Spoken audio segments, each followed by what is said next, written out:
Dobrodošli u još jedne glazbene vijesti CMC televizije. Vikend obilježili Cash i Eagles of Death Metal. Premijera Scarlet Notes.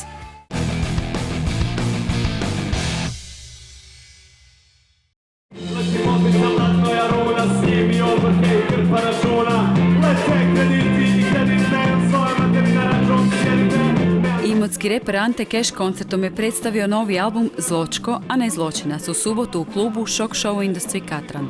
Osim pjesmama, Ante je publiku tijekom nastupa zabavljao i duhovitim komentarima. Čak ni koncerti više nisu završeni svi na YouTube-u i onda sve to što ti radiš u stvari je već viđeno i dosadno, jer šta, ne možeš ti sad ti moraš, ne smiješ ti ponoviti foru jer ju je već neko vidio, ima to view-ova, ovo ono. A muzika ko muzika, nisu više ona vremena kad neko dolazi na koncert slušat muziku, nego dolazi zabaviti se, vidjeti nekakav show, nešto drugčije, da je do samih pjesama, a ne znam ko bi došao. Na novome dvostrukom albumu Ante Casha nalaze se čak 22 pjesme, među kojima su hitovi Vakula, Milena, Vatreni zmajevi, Božićna, ali i ranije uspješnice poput Danke Deutschland, Cigla je stigla i druge. Najbolju stvar napišeš za 20 minuta i to se desi 2 put godišnje. Nekako nemam više ni vremena ni ništa da sad sjedim pa pišem nekakve repove nadugo i na široko, to vrijeme je prošlo.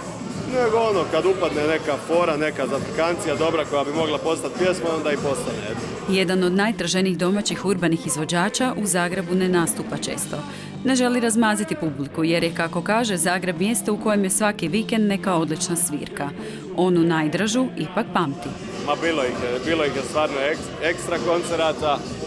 Uglavnom po Dalmaciji jer ekipa tamo bolje bere tu moju zafrkanciju. Izdvojio bi jedan iz Makarske koji je bio baš ekstra. Bio je pred a možda sam puno rekao, ali 30 ljudi, ali je gorilo. Na albumu koji je objavljen nakon 3 godine diskografske stanke gostovali su Saša Antić, Postolar, Triper, Klapa Šibenik iz Zadra i drugi. Ja sam ponosan sam na njega, zato što on stvarno iz ničega nešto napravio i meni i osobno je to zadovoljstvo jer sam sudjelovao na tome. Draže mi je to nego se hvaliti s nečim koji je već uspio, kako ja ti kažem. Znaš, ponosan sam na njega i znam da je zajednički proizvod i samo će ići još gore, prema gore. Ali imamo puno strana koje još nismo otkrili, vjerujem.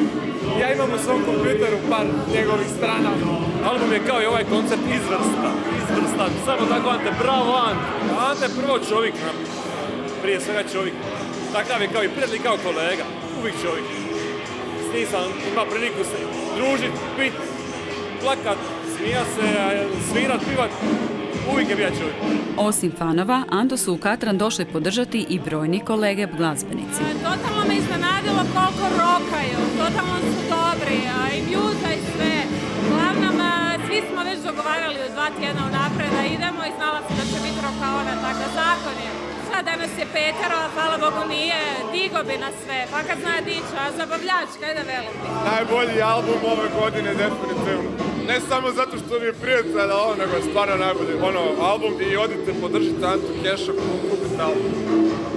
Gore je Milena, Milena, Vakula, dalje ne napravljam, ima stvarno super pjesama.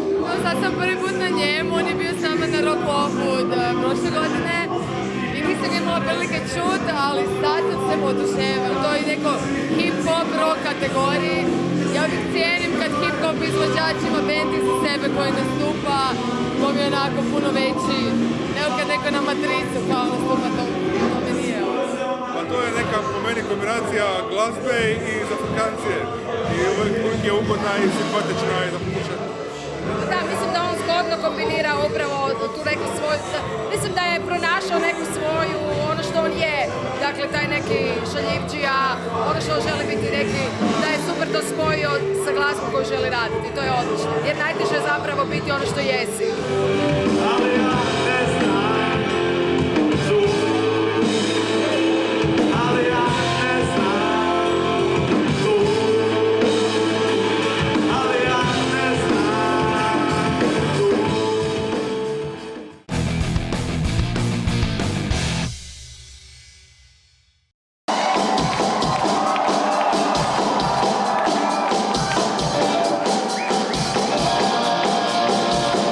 Kalifornijski rockeri Eagles of Death Metal održali su u punoj zagrebačkoj tvornici svoj drugi koncert u Hrvatskoj. Dobra svirka nije izostala jer su Eaglesi bili dobro raspoloženi od samog početka. Set listom su napravili presjek svih 4 do sad objavljenih albuma.